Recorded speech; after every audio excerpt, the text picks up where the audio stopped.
Assalamualaikum warahmatullahi wabarakatuh. Alhamdulillah, senang sekali bisa kembali berbagi ilmu di channel ini.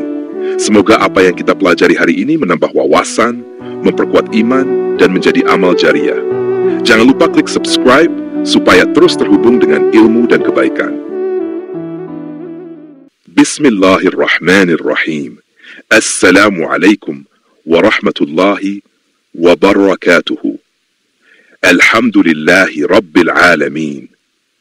Wassalatu wassalam ala Sayyidina Muhammad Sharafil Anbiya'i wal Mursalin wa ala alihi wa ashabihi ajma'in.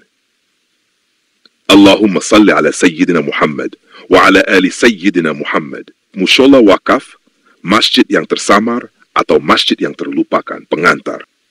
Sering kita jumpai mushola kampung.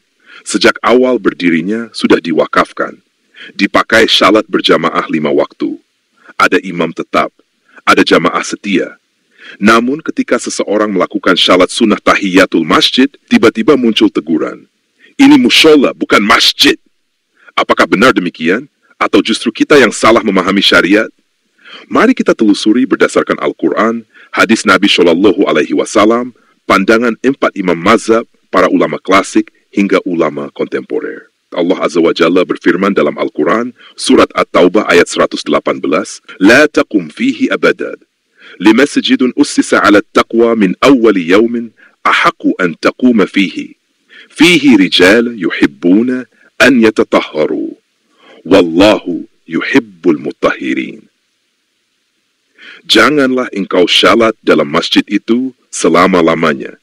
Sesungguhnya masjid yang didirikan atas dasar takwa sejak hari pertama, itulah yang lebih layak engkau syalat di dalamnya. Rasulullah Shallallahu Alaihi Wasallam bersabda dalam hadis diriwayatkan oleh Bukhari dan Muslim, "Idza dakhala ahadukumul masjid, fala yajlis hatta yusalliya rak'atain." Apabila salah seorang di antara kalian masuk masjid, janganlah ia duduk hingga syalat 2 rakaat. Sahih Bukhari, Kitab Salat, hadis nomor 444.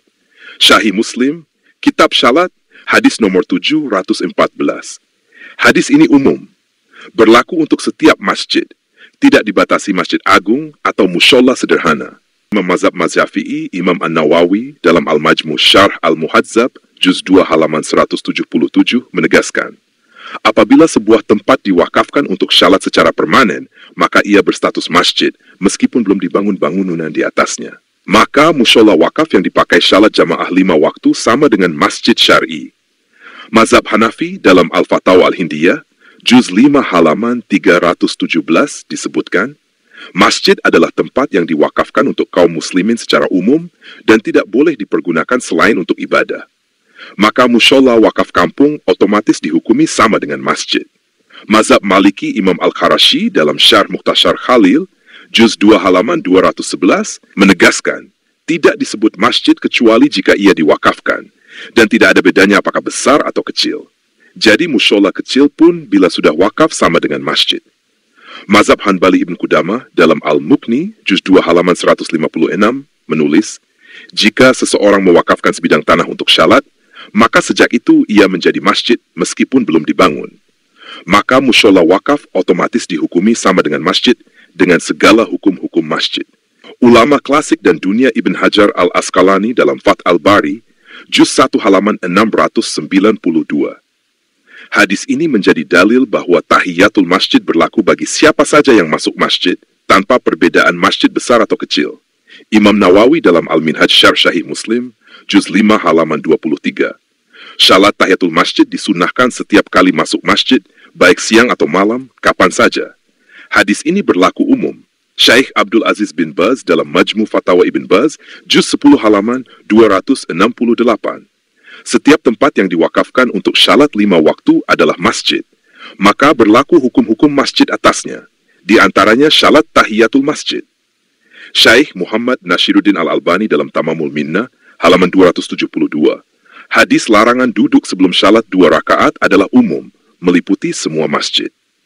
Ulama kontemporer Kahakwa, Bahuddin Nur Salim sering menekankan bahwa mushola kampung adalah pusat barokah. Jika sudah diwakafkan, hukumnya sama dengan masjid. Ustadz Adi Hidayat menegaskan, mushola wakaf sama dengan masjid secara syar'i, maka tahiyatul masjid tetap berlaku di dalamnya. Ustadz Abdul Somad menyebut berkali-kali, mushola wakaf bukan sekadar ruang salat kecil, tetapi masjid yang harus dihormati. Dr. Dasat Latif mengingatkan bahwa mushola adalah pemersatu umat, jangan diremehkan. Profes M. Quraish Shihab menegaskan, jangan terpaku pada istilah, tapi lihat fungsi dan niat wakafnya. Kisah sahabat dan salafus syali Umar bin Khattab radhiyallahu anhu ketika menaklukkan negeri Syam sering menjadikan tempat-tempat kecil untuk salat berjamaah, dan begitu diwakafkan, langsung dianggap sama dengan masjid. Imam Syafi'i rahimahullah ketika safar sering salat di mushola kecil, namun tetap memperlakukan dengan adab masjid. Analogi kehidupan sehari-hari. Bayangkan sebuah rumah yang dihibahkan menjadi sekolah. Walau kecil tetap saja statusnya sekolah, bukan rumah pribadi. Begitu juga mushola wakaf. Walau sederhana, tetap sama dengan masjid. Closing statement. Saudaraku, mushola wakaf adalah masjid. Jangan dilarang orang salat tahiyatul masjid di dalamnya. Karena yang keliru bukan mereka, tapi pemahaman kita. Doa penutup. Allahumma ij'alna mimman ya'muru masajidak, wa yuqimu syara'i'aka, wa yanshuru rahmatak, ولا تجعلنا ممن أعرض عن هداك وغفل عن ذكرك. Ya Allah, jadikan kami termasuk orang-orang yang memakmurkan masjidmu, menegakkan syariatmu, menyebarkan rahmatmu, dan jangan jadikan kami termasuk orang-orang yang berpaling dari petunjukmu dan lalai dari mengingatmu. Penutup. Semoga yang dipelajari ini menambah keimanan, semakin mendekatkan kita kepada Allah Azza wa Jalla. Jika bermanfaat, sebarkanlah agar pahala jariah mengalir, walau hanya setetes embun di samudera luas. Wassalamualaikum warahmatullahi wabarakatuh. Terima kasih sudah nonton sampai akhir. Kalau kamu suka dengan kontennya, yuk bantu support dengan klik subscribe, like, dan share juga kalau bermanfaat. Semoga kajian ini bermanfaat. Silakan disebarluaskan kepada saudara dan sahabat kita, agar cahaya nasihat tidak berhenti di satu tempat. Harapan kami, semoga hati kita senantiasa tergerak untuk memperbaiki diri, menebar manfaat, dan menyiapkan bekal terbaik untuk kehidupan abadi di akhirat.